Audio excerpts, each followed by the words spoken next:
All right, guys, I hope this makes sense. And no, I didn't do what I said I would do, which is write it down, but I could have made the time. It's just my fault, so my apologies. But here is Sales Training Day, which I hope is apropos for the time of year. I'm not going to go too much into personal, but I've been very blessed with getting to spend a lot of time and hearing a lot of sermons and other things and some thought and growth and hopeful prayer and trying to study a little on faith. But it occurs to me the path of, and I'm going to try to keep this as generic as I can, but the path of anyone in religion, and I can only really speak from the Christian faith because it's the only one I really know, but I believe there's a similarity to them all. I think is largely the same as the right path for sales. And by that, and I'm going to be quick on this day, I hope, I'm going to go over and say this. A man of faith is told, be bold. Be confident, step forward, go forth. To Christian background, forgive me if it doesn't relate to y'all, but go forth in Christ. Step boldly forth in the Lord. Stand strong, sing praise. In other words, everything you do, you don't bow your head, you don't go weak, you don't go humble, you don't lord it over people, you don't try to crush them, you don't bully, but you stand in absolute, complete, non-questioning knowledge of the superiority of who is behind you. It's the great messages of who is your Father, who is the head. If God is with me, who can be against me? If I have this strength, how can that fall? And you have to have that attitude to go forth.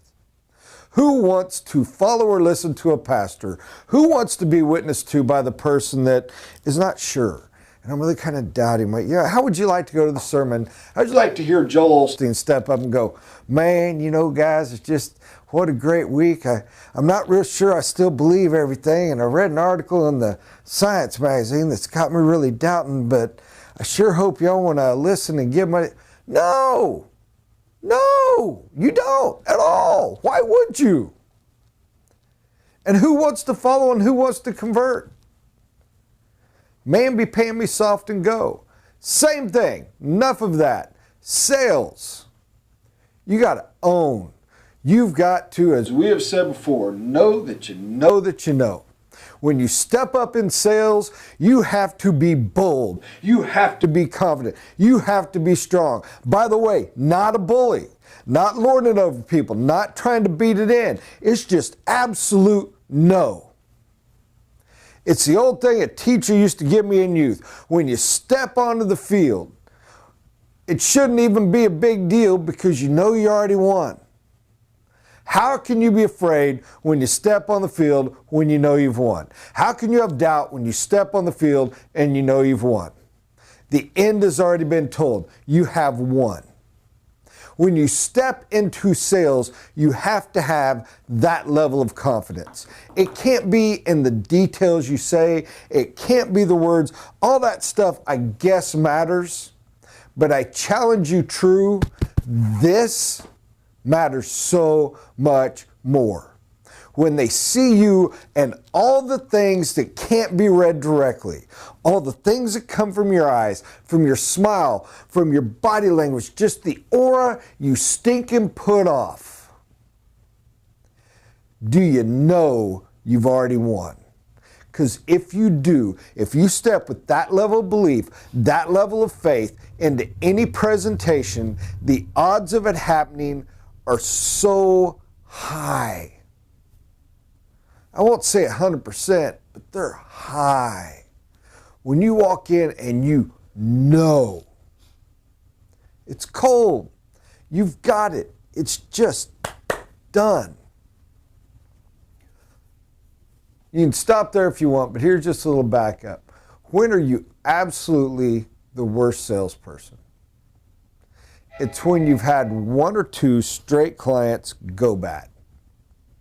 A house you sold and you were so positive on, and they were a great client, and you knew everything was good, and even though you know it's because the client didn't listen and they made a mistake, or maybe you're feeling concerned, or whatever, for whatever reason, they're not happy and they're over budget.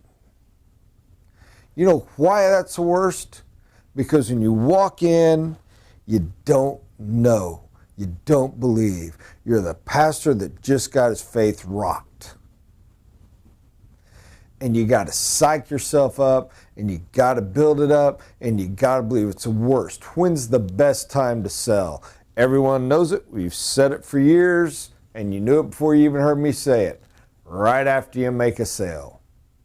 Why? Because your confidence high. You believe every ounce of your body is just literally spewing forth success and confidence, and you got it.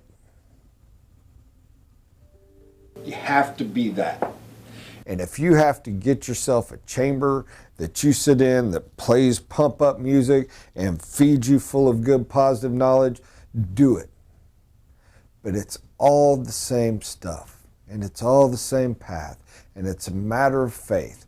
And if your faith is rocked, do all you can to fix your faith before you go into your next presentation. Faith in this case being metaphorical. Don't know if it fit the season or not, but it did for me. Hopefully there was something in there for y'all, and I appreciate you very, very much.